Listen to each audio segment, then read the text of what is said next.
मासी मासी मासी मासी मासी क्या हो गया मासी? मासी पानी मासी पानी मासी पानी मासी पानी पानी पानी क्या हुआ?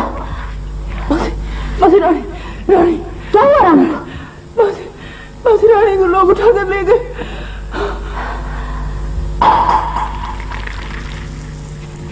रानी को लोग उठाकर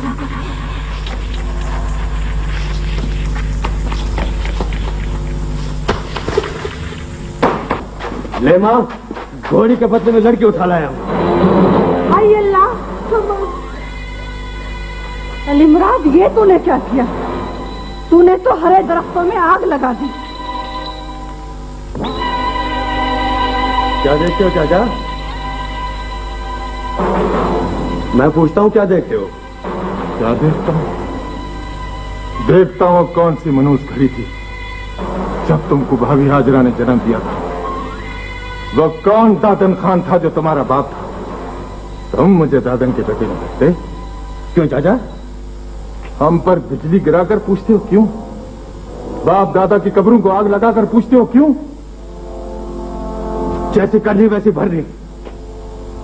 मैं सोच भी नहीं सकता था कि तुम इतनी जलील और गिरी हुई हरकत भी कर सकते हो। चाचा कोई आसमान तो नहीं गिर पड़ा? और क्या आसमान गिरेगा? आसमान जो गिरना था वो तो गिर गया। मुझे जो कुछ करना था वो मैंने कर दिया। चली मुराद, अपनी आंखें खोल करके देख कि तुम किस मकाम पर खड़ी हो। तुमने जो जंगल को आग लगाई, उस आग ने सिर्फ हरे दरख्त नहीं जलाए, हमारी आंखें भी जलाकर राख कर दी। चाचा डर गए? क्या कहा? डर गया? अरे मैं डर गया? तुमको ये बात कहते हुए शर्म नहीं आती? एक मजलूम और बेबस लड़की को उठाकर लायो और कहते हो मैं डर गया? बड़ा तीर मारा है तुमने। साईदास को किसने कहा था कि हमारी घोड़ी चोरी करे? और तुमने जो घोड़ी की कीमत औरत पे लगाई, इंसान और जानवर को तुमने बराबर समझा। अरे इन हाथों की तरफ देखो। इन हाथों से हमने बड़ी बड़ी चोरियां की हैं, डाके डाले हैं, लोगों को लूटा है, लड़ाइयां लड़ी हैं, लेकिन ये हाथ कभी औरत की खोटी बालियों की तरफ नहीं बढ़े। अरे इन हाथों को भी कोई रस्म होती है। हमारी घोड़ी चोरी करने की कौन सी रस्म थी चाचा? घोड़ी की जो कीमत तुमने वसूल की है, कब तुम्हारे बाप ने की थी? कब तुम्हारे दादा ने की थी? कब तुम्हारे 7 नस्लों ने की थी? अरे तुमको तो अंधे कुएं में डूब के मर जाना चाहिए।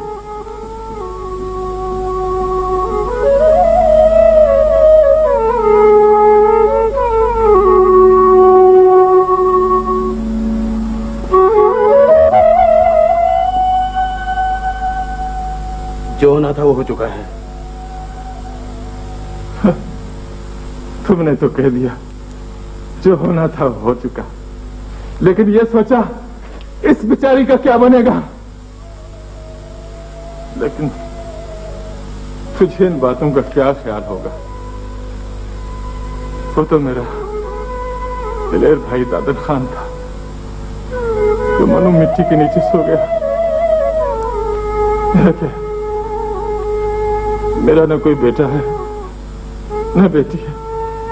एक तुम थे, तुम पर आस लगाए बैठा था, लेकिन तुमने भी आज ऐसी हरकत की है कि मेरा दिल तोड़ डाला है। अली मुराद, मुझे ये पता नहीं था कि जो 20 साल से खुश आके है वो किस बात पर बह निकलेंगे।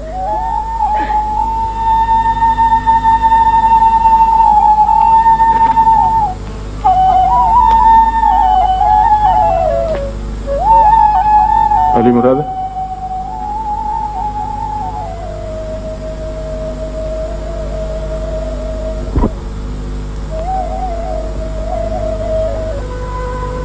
क्या सोच रहे?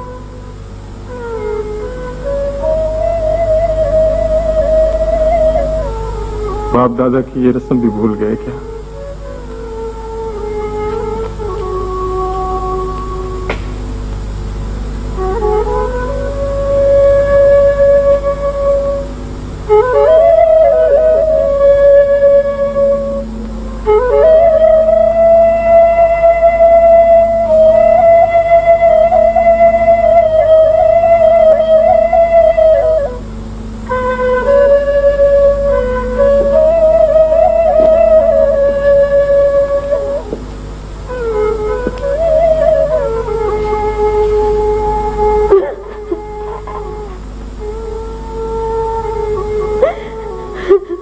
कल भी तुम मेरी बहन थी, आज भी मेरी बहन हो और आने वाले दिनों मेरी बहन रहोगी।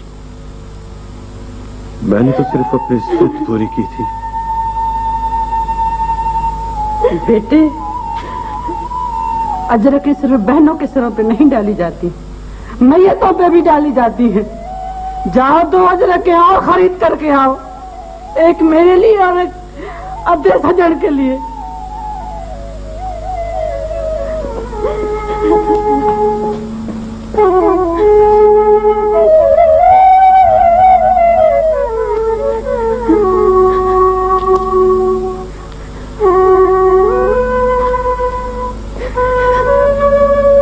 बेटी, तुम हमारी बेटी हो। ये जो कुछ हुआ इसे माफ कर दो बेटी, इसे माफ कर दो बेटी। हम तुम्हें गुनाहगार, हम तुम्हारे गुनाहगार।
अदा रोशन,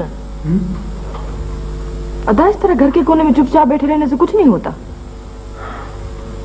फिर क्या करूं मैं? गांव से जवान लड़की उठा ली गई है, उसका कुछ तो करना चाहिए। तुम ही बताओ मुरादा बहन, मैं क्या करूं? अब ये हम औरतों का काम थोड़ी है, ये तो तुम मर्दों का काम है। मुझे तो कुछ भी नहीं सोचता मुरादा बहन, मैं क्या करूं? मैंने अपनी पूरी उम्र पढ़ने में गुजारी है और ये देहात का एक उलझा हुआ मसला है, और फिर मेरे लोगों से ताल्लुकात भी ऐसे नहीं कि मैं कुछ कर सकूं। यही तो मुसीबत है तुम्हारे साथ। घर में मेहमान बनकर आती हो और मेहमान बनकर ही वापस चली जाती हो। अब तुम ही बताओ मुरादा, मेहमान भला क्या कर सकता है? बता, तुम्हें एहसास नहीं है कितनी बड़ी ज्यादती है? मुरादा, वो तो मैं भी समझता हूं, लेकिन मुसीबत यह है कि मैं अगर कोई कदम उठाऊं या मसले को हल करने की कोशिश करूं तो किस तरह करूं? फिर भी कुछ ना कुछ तो करना चाहिए, किसी से मशवरा कर लो। हाँ, ये बात तुम्हारी सही है। किससे करोगे मशवरा? अब्बू से। अब्बू बड़े जहांदीदा आदमी हैं और फिर उनके अंदर में रोशनी भी बहुत है, वो जरूर कोई ना कोई राह दिखा देंगे मुझे। अच्छा, वो तो ठीक है, पर जब तक अब्बू आए तब तक किसी और से मशवरा कर लो। और तो है मुरादा, लेकिन मुझे पता है कि मैंने अगर उनसे बात की तो वो यही कहेंगे कि बंदूक उठा, सजन और अली मुराद को कत्ल करके रानी को वापस ला। अब ये तो मुझसे नहीं हो सकता। अब्बू आ जाएंगे 1-2 दिन में। तो क्या तुम्हारी पढ़ी लिखी बातों से ही रानी वापस आ जाएगी? खून खराबे से तो यही बेहतर है। इसलिए तो मैं तुमसे कहती हूँ कि तुमसे अच्छे तो चाचा शहमीर और हाशिम है, जो उलझी हुई गांठें उंगलियों से खोलने के बजाय कुल्हाड़ी से काट लेते हैं। लेकिन मैंने तो सुना है कि अली मुराद वालों की घोड़ी भी हाशिम ने ही चोरी की है। की होगी, मुझे क्या पता, और अगर की भी होगी तो अच्छा ही क्या होगा। मुरादा, तुम्हारा दिमाग तो नहीं चल गया? क्यों? अब तुम चोर की भी हिमायत करने लगी हो। मैं चोर की तरफदारी नहीं करती, मैं तो उन लोगों की तरफदारी करती हूँ जो सर उठाकर चलते हैं और अपनी इज्जत पे आंच भी नहीं आने देते। अच्छा अच्छा, बहुत हो चुका, अब चुप भी कर।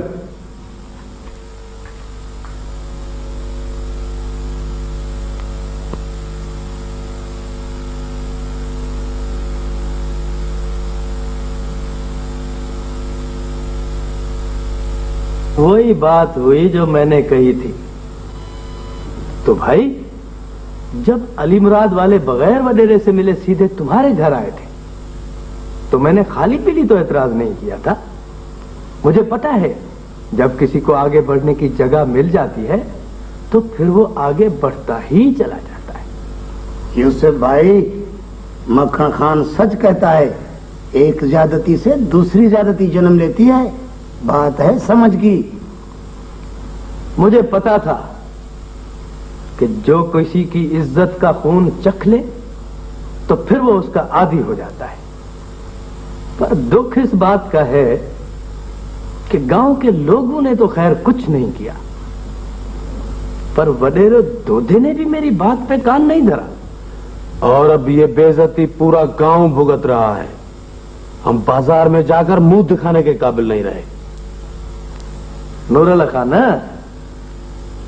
ये तो हुई अपनी बात, मगर जिनके घर की इज्जत गई है वो तो भाई किस्सा ही कुछ और है।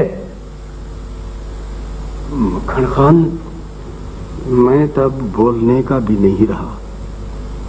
मगर भाई, इस तरह घर का कोना पकड़ के बैठ जाना भी तो अच्छा नहीं है। यूसुफ भाई, अब भी मौका है। अगर हिम्मत करोगे तो सारी बेइज्जतियों का बदला ले सकते हो। बात है समझ की। जिस तरह निकला हुआ दूध वापस नहीं होता, इसी तरह गई इज्जत वापस नहीं आती। यूसुफ भाई, जो होना था वो तो हो गया। अब कोशिश ये करो कि तुम्हारी बेटी किसी तरह से वापस हो जाए। उसके वापस आने के बाद बेइज्जती खत्म करने का भी एक हल है मेरे पास। आखिर ये पहला मौका तो नहीं है भाई। इससे पहले भी कितनों की बेटियां इसी तरह जाती रही हैं। तुम ही बताओ, मैं क्या करूं? जाओ, वडेरे दोदे के पास जाओ। आखिर वो जो वडेरा बना बैठा है तो काहे के लिए है? आखिर उसका काम ही क्या है भाई? मक्खन खान ठीक कहता है। वडेरे दोदे को तेरी बेटी वापस लानी होगी। वडेरा बना बैठा है खामखा का। बात है समझ की।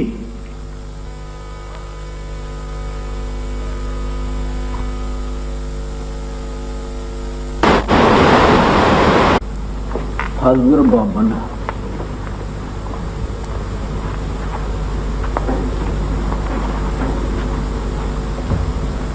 ऊपर बैठो। वडेरा, वो दिन गुजर गए जब मैं लोगों के सामने कुर्सियों पर बैठता था। क्यों? अभी क्या हुआ? वडेरा, तुमको तो पता है। बहुत देर में आए हो मेरे पास। देर तो नहीं हुई है साईं। क्यों? देरी नहीं हुई है?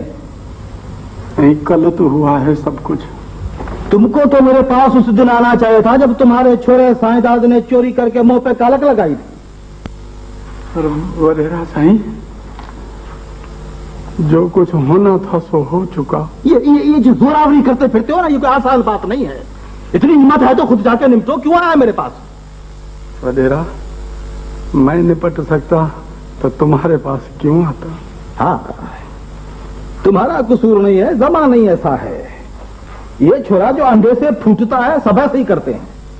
अभी वाहियात छोरों का क्या है? बात तो हमारी खराब होती है ना। वडेरा, मेरे लिए कुछ करो। मैं करूं? बात करूं लोगों से? मैं तो इस बात के सोचता हूं तो मेरा अंदर डूबने लगता है। मैं कुछ नहीं कर सकता। वडेरा, तुमको खुदा का वास्ता है, मेरे लिए कुछ करो, नहीं तो मैं इस दुख में मर जाऊंगा। वडेरा, अरे मर जाते तो अच्छा था, अच्छा था। तुम्हारे छोरे वाहियात को किसने बोला था कि जाके उन भेड़ियों से शरारत करे? वडेरा, साईंदाद तो अभी भी कहता है कि उसने चोरी नहीं की है। हाँ, उसने चोरी नहीं की है। बड़ा बदजूम है बेचारा, गरीब है। लोग झूठा इल्जाम लगाते हैं ना उस पर। अरे इस उम्र में झूठ बोलता है। बोलो जाके छोरे को छोरी लेके आवे। वडेरा, मेरे इस बुढ़ापे को देखो। अरे तुम खुद देखो तुम चोरियां करते हो, मुकर जाते हो। शर्म करो, शर्म करो। दुदा खान, अल्लाह के सवा तुम्हारे सवा मेरा कोई मददगार नहीं। अभी तुमको दोदा खान याद आया? जब घोड़ी चुराई थी तभी दोदा खान याद नहीं आया था। साफ साफ बोल दिया, मैं कुछ नहीं कर सकता।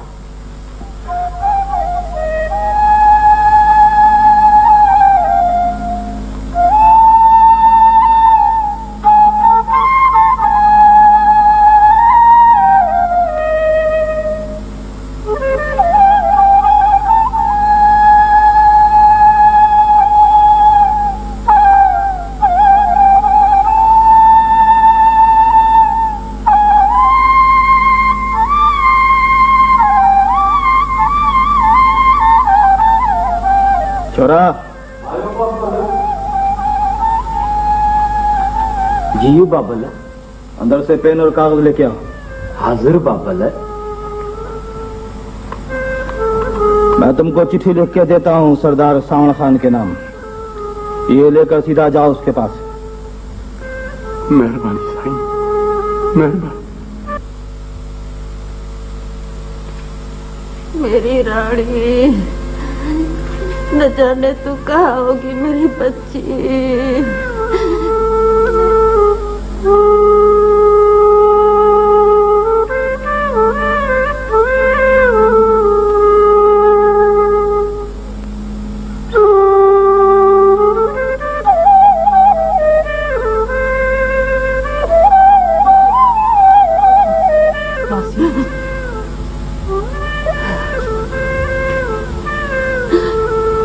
ये क्या है बेटे? मौसी, मुझे पता है कल से तुम्हारे घर में चूल्हा नहीं जला। रोटी लाई हूँ तुम्हारे लिए। बेटे, चूल्हे तो जलते बुझते ही रहते हैं, पर मेरे घर का चूल्हा तो कब का बुझ चुका। कपड़े पर लगे दाग तो धुल जाते हैं, पर दिल पर लगे दाग नहीं धुलते। अम्मा, चाचा यूसुफ कहाँ गए? बेटे, उसके हाथ में कोई चिट्ठी थी, कागज का टुकड़ा। कह रहा था कि ये कागज का टुकड़ा रानी को वापस लाएगा।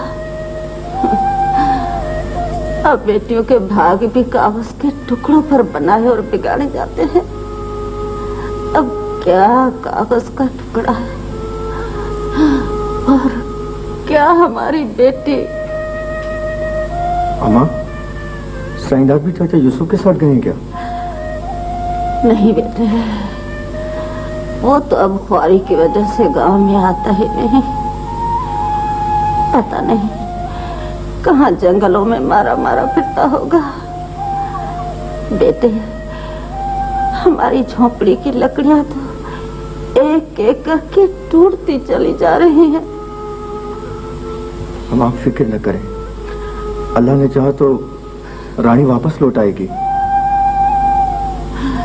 मेरा रब उसे लाएगा। दुआ करो बेटे। हमारी दुआएं आपके साथ हैं अम्मा।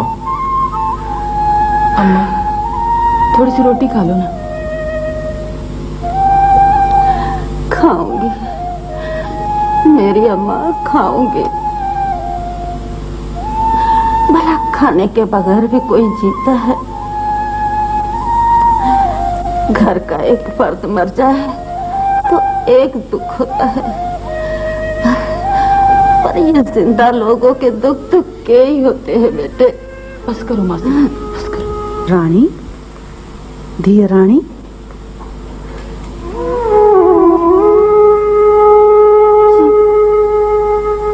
बेटे इतना दुख न कर। रानी, मेरी माँ, कभी कभी तारों जैसी चीजें भी आसमान से टूट कर गिरती हैं। तू तो एक लड़की है बेटे, कुछ बोला कर। क्या बोलूं माँ? धीय,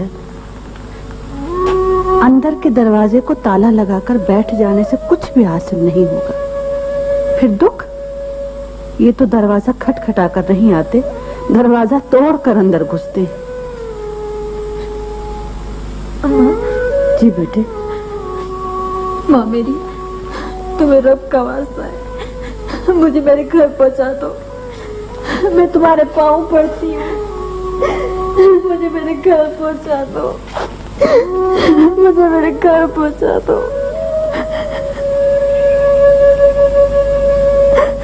अस्सलामुअलैकुम। वालेकुम अस्सलाम। बिस्मिल्लाह बिस्मिल्लाह। बैठो बाबा बैठो। दादा खाना खैर तो है, तबीयत तो ठीक है नहीं? शिकार पर गया था, थक गया हूँ थोड़ा। आप करें खबरें, कैसे आना हुआ? मखण खान देव वडेरे को हाल हवाल? हाँ हाँ। दादा खाना भला यूसुफ के लिए कुछ किया?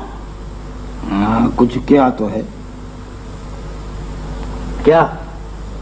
सरदार सावण खान के लिए खत दे दिया है। हाँ, ये हुई बात। निशाना तो अभी मारा है। मरे मैंने तो समझा था कि तुम यूसुफ को चिट्ठी नहीं दोगे। क्या करें ढोलन खान, हर आदमी हो गया है मतलब का। लोग चोरा करके माल हजम कर जाते हैं तो पता ही नहीं। अभी उनके अपने कमर में जाके तीर लगा है तो दौड़े आए हैं मेरे पास। भला दादा खान समझते हो कि सावण खान खत को अहमियत देगा? अब ये देखना है। सही, सावण खान चिट्ठी को अहमियत देवे या नहीं देवे, पर मेरे को ये बात अच्छी नहीं लगती। क्यों?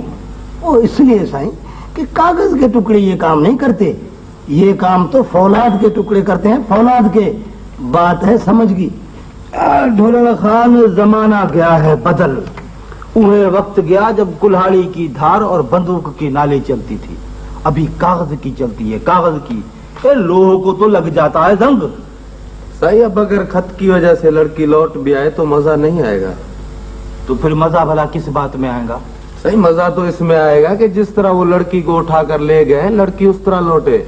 मांगना नहीं चाहिए सही, छीनना चाहिए। तो फिर देर किस बात की है? तुम बांधो कमर।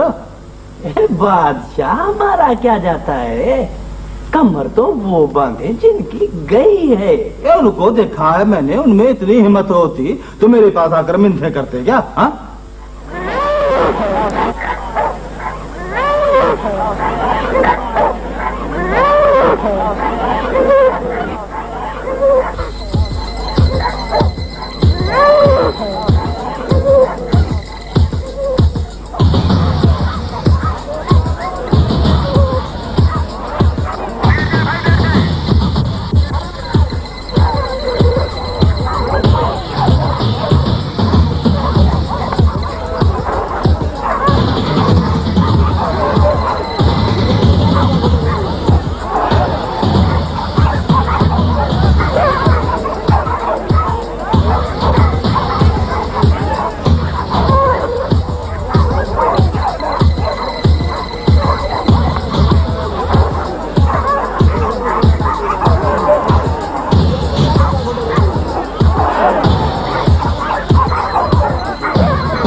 जी साईं, अभी अभी गांव वालों को मेरा पैगाम भेज। किधर? बिरादरी वालों के पास, दोस्तों के पास। उनको पैगाम भेज के अपना सारा असलाह लेकर मेरी औताक पर पहुंचाओ। हाजिर साईं। जो आ सकता है वो आए, जो नहीं आ सकता है वो दोबारा मुझे अपनी शक्ल न दिखाए। हाजिर साईं। और सुनो, मेरा जाती असला भी साफ करवा दे। बहुत दिन हुए बंदूक उठाए, जंग लग गया है बंदूकों की नालियों को, भूल गई है आंख से आंख मिलाना। आप खुद भी। मैं कोई अपनी बिरादरी से अलग नहीं हूं। लेकिन साईं, हम ही काफी हैं। आप क्यों तकलीफ करते हैं? और फिर अभी तक खत ही आया है आपके पास। कमदार, कुछ खत ऐसे होते हैं जिन पर खत ही दिए जाते हैं, और कुछ खत ऐसे होते हैं जिन पर दूसरे लोगों के सर लिए जाते हैं। लेकिन साईं, झगड़ा किसके साथ है? सजन खान के साथ। सजन खान? क्यों साईं, उन लोगों ने क्या किया? उन लोगों ने दो खान के गांव से एक लड़की उठाई है। लड़की? हाँ, लड़की, बैल नहीं चुराए।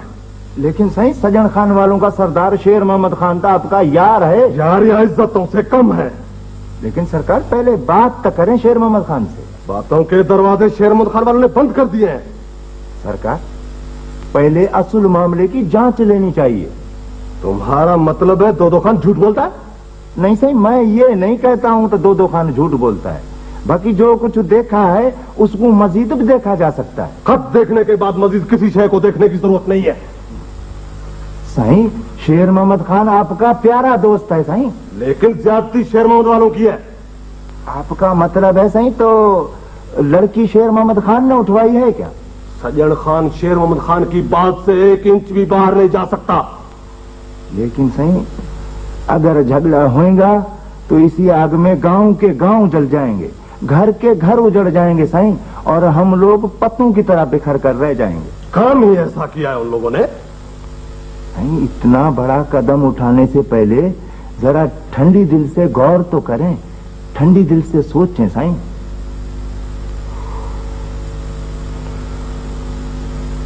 फिर क्या करूं? पहले शेर मोहम्मद खान से साईं बात करें। मैं नहीं जाऊंगा शेर मोहम्मद खान के पास। आप भली नहीं जाओ साईं, उसी को इधर बुलाओ। उसको इधर बुलाओ? ये हो सकता है। हाँ नहीं, पहले बात करते हैं, फिर जो बारी आएगी बंदूक की तो वो अब चलेंगी। तो फिर मुझसे खत लेकर फौरन शेर मोहम्मद खान के पास जाओ।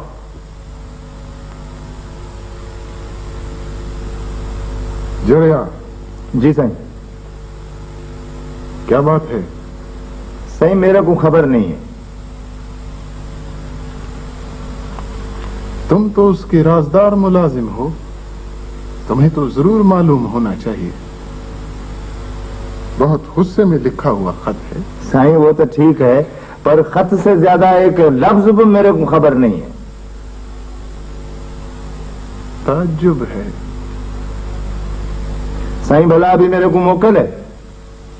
हाँ, पर रोटी पानी खा के जाना। नहीं साईं, बड़ी मेहरबानी, मानी तो हम खा के चला था।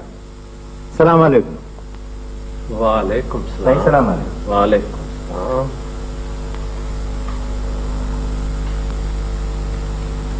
इसको तो कुछ भी मालूम नहीं। साईं, सब कुछ मालूम होगा, क्यों नहीं मालूम होगा? इसे तो सावण खान से पहले ही ज्यादा पता होगा। तो फिर इसने बताया क्यों नहीं? साईं, पुराने मुलाजमों की भी खासियतें होती हैं। वो अपने मालिक की इजाजत के बगैर एक लफ्ज भी ज्यादा नहीं बोलते। क्यों? उनको पता होता है कि उनकी जुबान से निकला हुआ एक भी ज्यादा जुमला गलत रास्ते पे जा सकता है। पता नहीं क्या बात है, बहुत गुस्से में लिखा हुआ खत है। वो अली मुराद ने अपनी घोड़ी की चोरी के बदले में सावण खान की बिरादरी के एक गांव से लड़की अगवा की है। घोड़ी की चोरी के बदले में औरत का अगवा किया है? मगर मैंने तो सज्जन खां से कहा था कि उंगली के बदले में बाजू न काटे। सरकार, वो तो अली मुराद ने। तो फिर सज्जन खां ने ये बात मुझे क्यों नहीं बताई? सरकार, वो बेचारा शर्म के मारे आकर आपसे ये बात कह न सका। और जब तुमको इस बात का इल्म था तो तुमने मुझे क्यों नहीं बताया? सरकार, वो मैंने जरूरत महसूस नहीं की, इस वजह से कि आप इन मसलों में दिलचस्पी ही नहीं लेते। तुमने जरूरत महसूस नहीं की। ये औरत का अगवा है, कोई छोटी मोटी चीज नहीं, बहुत बड़ी बात है ये। सरकार, कोई भी चीज छोटी नहीं होती। आपको सरदार समझकर लोग आपके दरवाजे पे आते हैं तो आपको कुछ बताना चाहते हैं। सरदार के दर पे की हुई बात कोई भी हो, छोटी नहीं होती। अब ये घोड़ी की चोरी का मसला है, वो बहुत छोटा है, पर अब आप देखें कि ये फैल कर किस तरह आसमान पे लगी आग बन चुका है। मगर मैं इन फैसलों में नहीं पढ़ना चाहता, मैं नहीं इनमें अपना वक्त जाया करना चाहता। मैं नहीं चाहता कि मेरे मुंह से निकले हुए दो अल्फाज भी किसी को दुख पहुंचाए। मुझे मालूम है कि सरदार की जबान से निकले हुए दो अल्फाज भी खून के कई कतरों में तब्दील हो सकते हैं। तो सरकार, तो फिर आप चुप रहें, सावन खान के पास ना जाएं।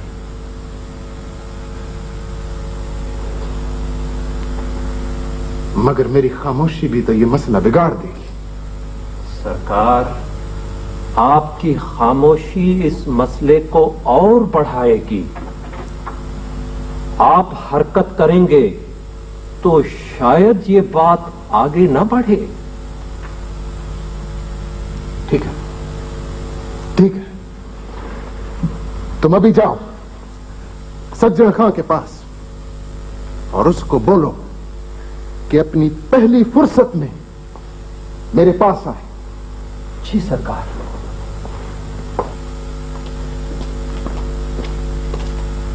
कहां जा रहे हो चाचा? पूछकर क्या करोगे? पूछना कोई जुर्म तो नहीं चाचा? जा रहा हूं सरदार शेर मोहम्मद के पास। क्यों? तुमको पता नहीं? नहीं। उसने मेरे लिए 7 किस्म के ताम पकवाए हैं और पैगाम भिजवाया है कि आके खा लो। सुनते हैं तुम बड़े पक्के उसूलों वाले आदमी हो। लोग सच कहते हैं क्या? सही, वो तो मैं। वैसे तुम खुद भी बड़ी बड़ी बातें करते हो। सही, मैं सच बोलने का आदी हूं। वैसे मैंने कोई बड़ी ढींग तो नहीं मारी। उस दिन तो कह रहे थे कि जी सरदार को हर एक चीज का इल्म होना चाहिए। सही, जिस बात के लिए आपने मुझे बुलाया है ना, ये बात भी आपसे छुपी हुई तो नहीं है। उस दिन वो घोड़ी वाली बात तो बताने आ गए थे और ये इतनी बड़ी बात छुपाई रखी। सही, छुपने वाली बात थी नहीं। अलबत्ता मैंने आकर इत्तला नहीं दी, इसके लिए मैं आपका दुहारी हूं, जो सजा दे दे। क्यों क्यों नहीं इत्तला दी तुमने? साईं, वो किस मुंह से आकर आपको बताते कि ये कालख हमने अपने चेहरे पर लगाई। चेहरे पर कलख लगाई? क्यों? जब तुमने मुझसे वायदा किया था कि जुर्म का जुर्माना जुर्म से ज्यादा नहीं लिया जाएगा। फिर? सही, मैं अपने वायदे पे कायम हूं, लेकिन ये भली मुराद से गलती हुई। बचपना हो गया उसे। बचपना हुआ है? किसी की इज्जत को आग लगाना बचपना है। बेकसूर लड़की को अगवा करना बचपना है। साई, इसी बात ने तो मार दिया। जो होना था हो गया। भला मैं अब छोकरे को क्या करता? गोली नहीं मार दी उसको?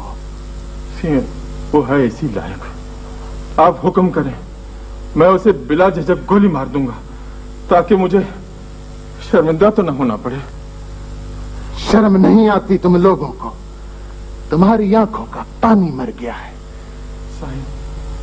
साईं, बस करें और शर्मिंदा न करें। शर्म नाम की चीज है क्या तुम लोगों के लिए? क्या तुम्हारे घर में बहू बेटियां नहीं हैं? शेर मोहम्मद खान, मैं हाथ जोड़ के अर्ज करता हूं, अब बस करें और शर्मिंदा न करें। अब मुझ में बर्दाश्त की ताकत नहीं है। मैं टूट चुका हूं, मैं मर जाऊंगा, मैं मर जाऊंगा, मैं मर जाऊंगा, मैं मर जाऊंगा।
क्या करोगे? शाही, मेरी हिम्मत जवाब दे चुकी है। आप जो हुक्म करें। तुम्हें पता है वो लड़की सावण खां के कबीले की है? शाही, मुझे पता है। तुम्हें पता है कि सावण खां का दादा मेरे दादे का दोस्त था, सावण खां का बाप मेरे बाप का दोस्त था, और मैं सावण खां का दोस्त हूं। शाही, मुझे सब पता है। सावण खां का मुझे पैगाम आया है कि अभी का अभी मैं उसके पास पहुंच जाऊं। मुझे पता है वो क्या कहेगा। यही कहेगा कि लड़की को फौरन से पहले वापस किया जाए। ये भी मुझे पता है साईं। ये तुमको कैसे पता लगा? आखिर हमने भी सारी उम्र गुजारी है। इन बातों में तो यही कुछ होता चला आया है। और तुम्हें मालूम है कि अगर लड़की को वापस ना किया गया तो क्या होगा? सब मैं जानता हूं। सारे इलाके में आग लग जाएगी। पूरा इलाका जलकर राख हो जाएगा, कोई घर नहीं बचेगा। इस इलाके के लोग डाका और कत्ल तो माफ कर देते हैं, लेकिन औरत का अगवा कभी माफ नहीं करते। अब तुम ही बताओ मैं क्या करूं? साईं, आप सरदार हैं, आपके लंबे हाथ हैं, जो आप चाहें कर सकते हैं। तुम जाओ और लड़की को यहां ले आओ, फिर मैं खुद देख लूंगा। साईं, लड़की तो आ जाएगी, लेकिन हमारी एक अर्ज है। लड़की की जिंदगी की जमानत देंगे आप, क्योंकि लड़की का कोई कसूर नहीं है। वो पाक दामन है। कसूरवार अगर कोई है तो अली मुराद है। मैं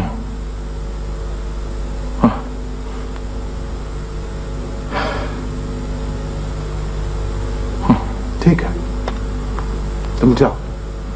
अच्छा सही, अच्छा सही।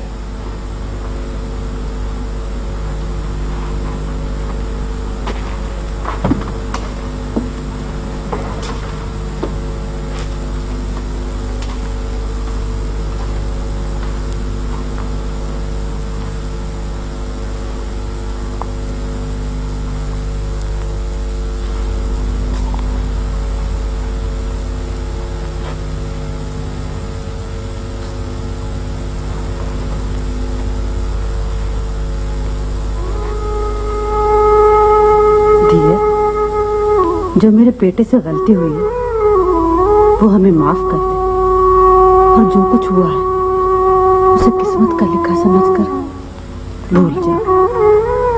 तुम अपने घर जा रही हो। घर?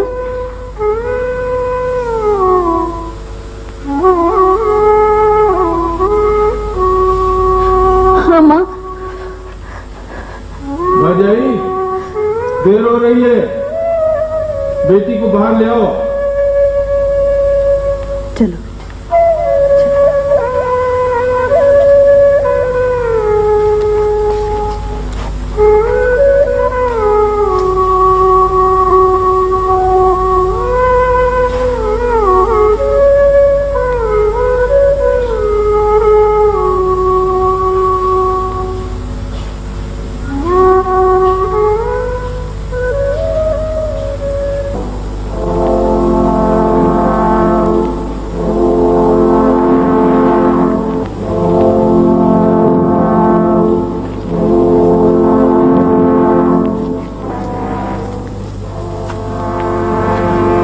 बहुत दूर से आए हो, पूरा जिला पड़ता है बीच में, कोई जरूरी काम है क्या? मेरे को साईनाथ ने भेजा है।